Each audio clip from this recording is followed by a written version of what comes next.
4 plénums, 4 thématiques, des invités spécifiques.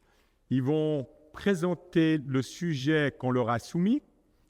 On essaye toujours d'être dans l'actualité. Donc, nous accueillons aujourd'hui Mirette Zaki, journaliste depuis bien des années, qui a été en plus rédactrice en chef de 2014 à 2019 de Bilan. Alors, pour interpréter, je prends juste les titres des livres qu'elle a écrits. UBS, les dessous d'un scandale. 2008, le secret bancaire est mort, vive l'évasion fiscale. 2010, la fin du dollar, comment le billet vert est devenu le plus grande bulle spéculative de l'histoire. 2011, tiens, on verra avec Trump demain. La finance de l'ombre a pris le contrôle. 2016, désinformation économique, repérer les stratégies marketing qui enjolivent les chiffres officiels. 2022, sans diversité de vues, pas de journalisme. 2024. Donc, vous l'aurez compris, nous avons une personne qui a une très grande indépendance, qui a une opinion, qui a une liberté d'esprit et qui va au-delà et qui sort des cadres. Et quand on lui a dit de parler de gestion passive, survivra-t-elle à la fin des quantitative easing, vous aurez compris qu'on a une personne de débat. Donc je me réjouis, je me retire. À tout de suite, Mirette. Merci beaucoup, Olivier. Les limites de l'investissement passif. Un jour comme aujourd'hui, on aurait pu dire les limites des sondages d'opinion sur les présidentielles américaines. Mais ce n'est pas le sujet. Restons dans notre domaine qui parle de la gestion passive. Ma question est la suivante. La gestion passive a beaucoup profité des assouplissements quantitatifs ces dernières années. Je crois que ça, c'est une évidence. Maintenant, qu'en est-il de la suite? Est-ce que le QI qui s'arrête, qui diminue en tout cas, qui n'est plus autant d'actualité, en tout cas pas que pendant 2020-2021, ni après la crise de 2008 et 2009. Donc, on a un monde où on revient à des marchés moins administrés par les banques centrales. Qu'arrive-t-il à l'investissement passif? Est-ce qu'il peut se maintenir par ses propres moyens avec le même succès qu'on a vu ces dernières années? La question n'est pas anodine parce que cette progression a été vraiment fulgurante et beaucoup d'investisseurs se sont un petit peu reposés sur cet oreiller, on va dire, pendant des années. Mais le contexte va forcément changer. Il n'y a pas de possibilité illimitée au QI. D'abord, l'effet du QI a été très important. Prenons-en la pleine mesure. Définissons d'abord le QI. Politique monétaire non conventionnelle, utilisée par les banques centrales dès 2009 et quasiment jusqu'à 2022, pour injecter de la liquidité très régulièrement par programmes successifs dans les marchés financiers, en achetant principalement des obligations de l'État, ce qui a produit une hausse des marchés et donc stimulé l'investissement de la communauté financière.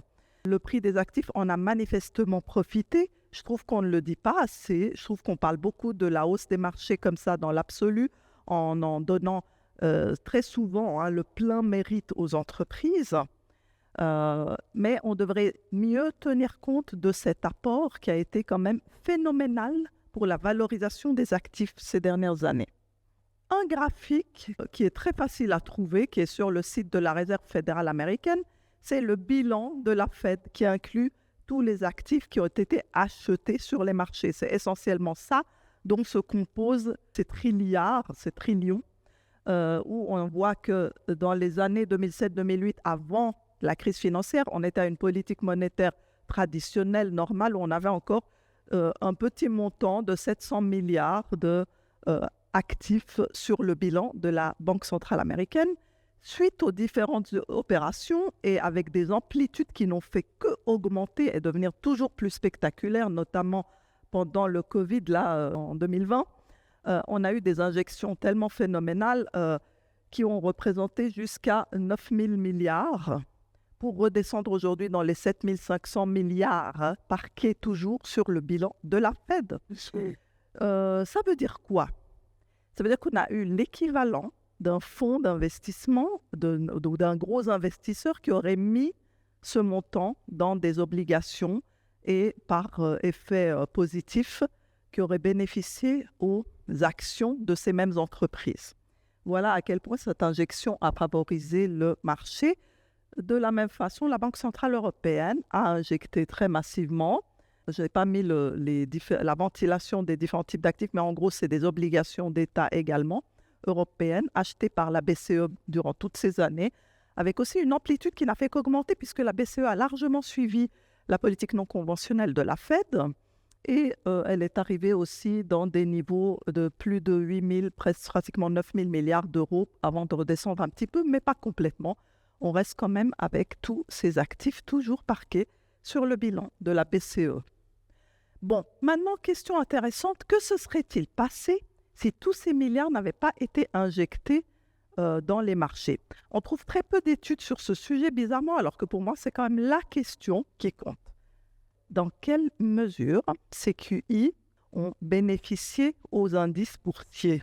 À votre avis, le spoiler arrive directement, il n'y a pas beaucoup de suspense. Eh bien, d'après une étude de Société Générale, des indices comme le Nasdaq 100 ou le S&P 500 auraient été à la moitié de ce qu'ils sont aujourd'hui. L'étude a porté entre 2009 et 2020, c'est-à-dire sur 11 ans, de fin octobre 2009 à fin octobre 2020. Le Nasdaq 100 aurait été plus proche des 5 000 points que des 11 000 points où il était à fin 2020. Le S&P 500 aurait été plus proche des 1800 points que de 3300 points. Une fois qu'on a dit ça, on a quand même presque tout dit.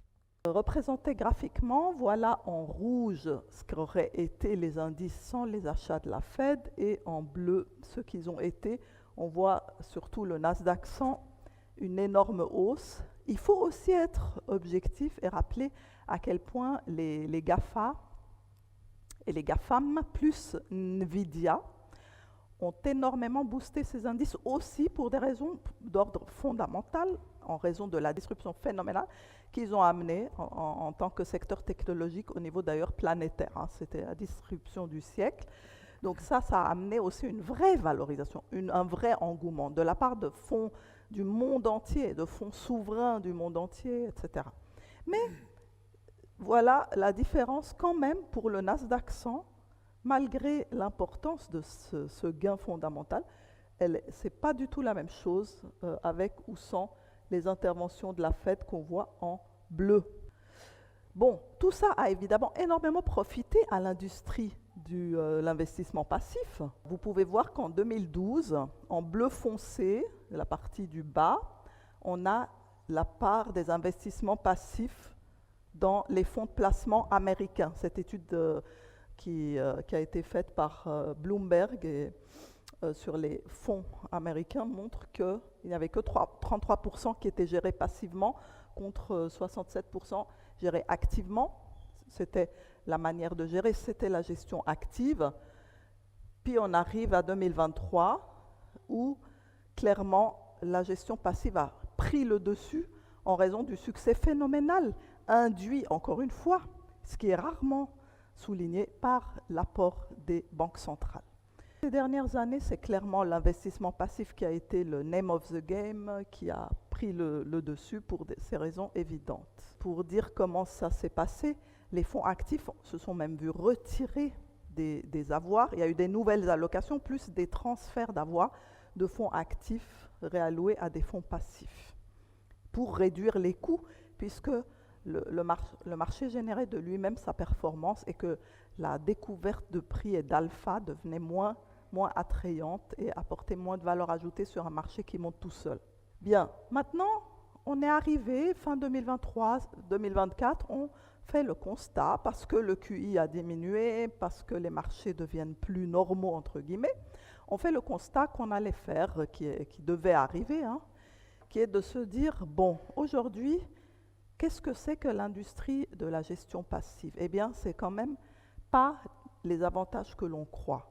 Par exemple, faible commission, diversification large, historique de performance élevée. Tout ça, aujourd'hui, c'est des points, des avantages qui se perdent dans la gestion passive.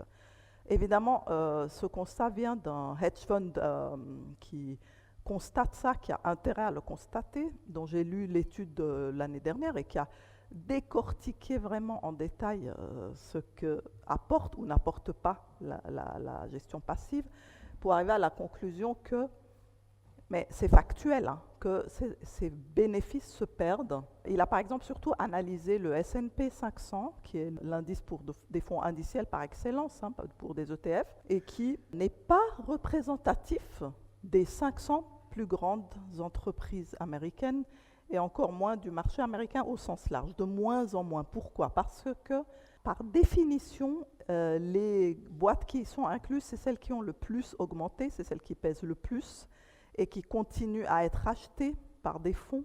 Et donc, par définition, certaines d'entre elles prennent une place de plus en plus énorme dans l'indice et représentent de moins en moins la cote générale et incitent des investisseurs à investir de plus en plus dans ce qui est le plus monté, dans les gagnants d'hier, pas dans les gagnants de demain. Et ça, il faut faire très attention à ne pas devenir cet acheteur d'indices qui achète les performances passées, mais pas les performances futures. Alors là, cette mise en garde, elle est importante parce qu'elle est étayée. Hein. Déjà, 6 valeurs, c'est les GAFAM Nvidia, représentent 26% de l'indice, ce qui est beaucoup. Et ça, je n'ai pas refait le calcul, mais probablement encore plus aujourd'hui, 30% peut-être. Et ça, ce n'est pas une vraie diversification. Ce n'est pas ce qu'on attend d'une diversification.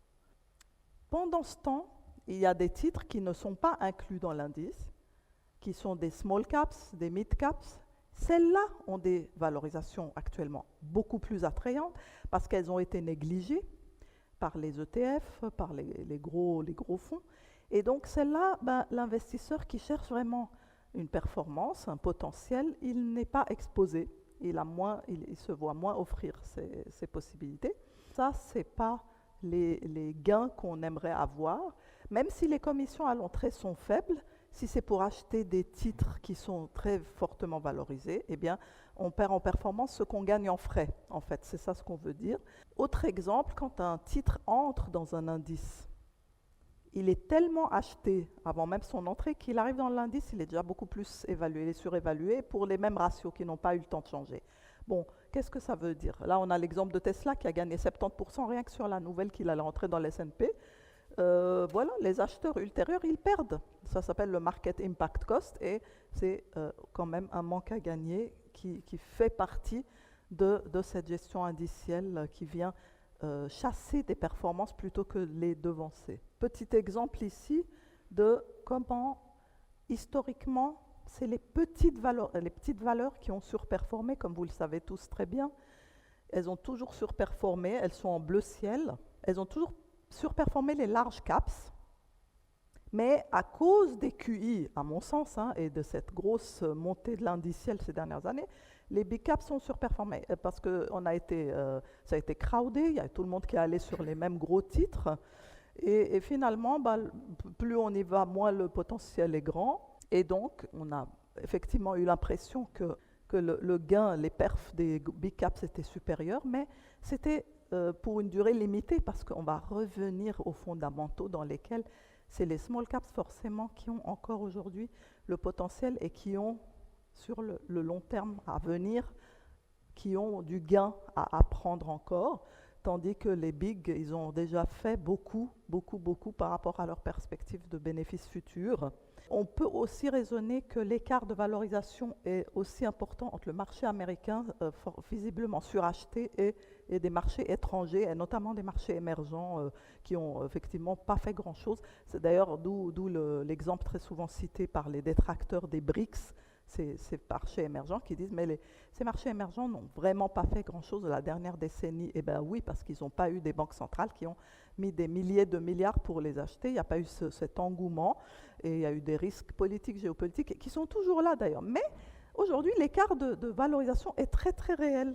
Pour terminer, je dirais que l'investissement passif, il souffre aujourd'hui du fait que c'est l'idée d'aller vers des entreprises déjà fortement valorisées et l'idée d'ignorer des entreprises plus petites et moins valorisées. Et que ça, c'est un risque. Je cite ici un extrait de Farrington Capital, d'analystes de Farrington Capital qui ont fait ce constat après avoir étudié la question.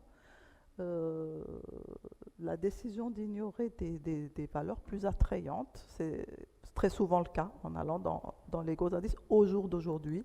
On achète les gagnants d'hier, on oublie les gagnants de demain, on les laisse à l'extérieur. Aujourd'hui, donc, voilà, la conclusion, c'est que les gagnants d'hier, c'est vraiment une façon de courir après des performances passées qui n'a jamais été, on le sait, la meilleure façon d'investir intelligemment. Et voilà, funds follow performance. Ça, c'est le vieil adage qui s'avère un tout petit peu, malheureusement, vrai aujourd'hui. Voilà, ça, c'était ma contribution pour lancer la réflexion ce matin. Je vous remercie. Parole à Olivier. Alors, c'est vrai qu'on a chaque fois des causes différentes quand on a des crises boursières. J'ai la chance de fêter le mois passé 43 ans de gestion de fortune institutionnelle. Alors, si je remonte un peu dans le passé, en 1983, on a une petite crise immobilière en Suisse. En 1987, ce fameux 17 octobre, moins 22,6% quand on arrive le matin à la banque. On est mal. 1993, on a une crise russe. 1997, on a une crise asiatique. 1998, une nouvelle crise russe. 2001-2002, on a de nouveau une correction boursière de moins 50%, cette fois, sur 2 ans. On avait connu ça des années 70, moins 50% en 2 ans, des années 60, moins 45% en 5 ans. Alors je le dis, moins 45% en 5 ans.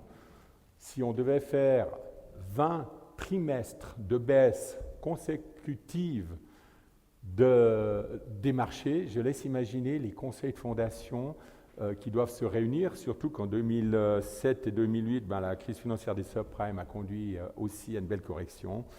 2010-2012, la crise de la dette publique. Alors en 2022, on a une petite correction. Tesla annonce des mauvais bénéfices, tout enclenche un processus de baisse des marchés. Alors Nasdaq, c'était moins 30% à peu près, le S&P, c'était moins 8%. Donc on voit que chaque fois, les causes sont différentes. Et si je lis ce que vous dites avant, Mirette, quand on voit des indices qui auraient été 50% inférieurs, il y a un ratio que j'aime bien débattre avec mes collègues, c'est le price earning ratio d'une entreprise. Combien on est prêt à payer 2 fois le bénéfice de l'entreprise. On voit qu'on a largement dépassé la moyenne. Alors, comment dépasser cette moyenne, corriger ceci, soit le marché corrige, soit les bénéfices augmentent. Donc les bénéfices, là, on a un petit problème. C'est pareil pour l'investissement passif, si je peux me permettre. Pour que ça continue à croître, il faut de nouveaux investisseurs capables, prêts à acheter des indices à ces niveaux-là, qui sont, je crois, vous avez dit que le ratio, il est proche de celui de 2007-2008. Oui. Voilà, le PI du marché. Oui. Mesdames et messieurs, j'espère que vous avez apprécié pour ce premier plénum. Naturellement, nous allons en avoir d'autres qui vont compléter ceci. Merci à vous. Merci Mireille.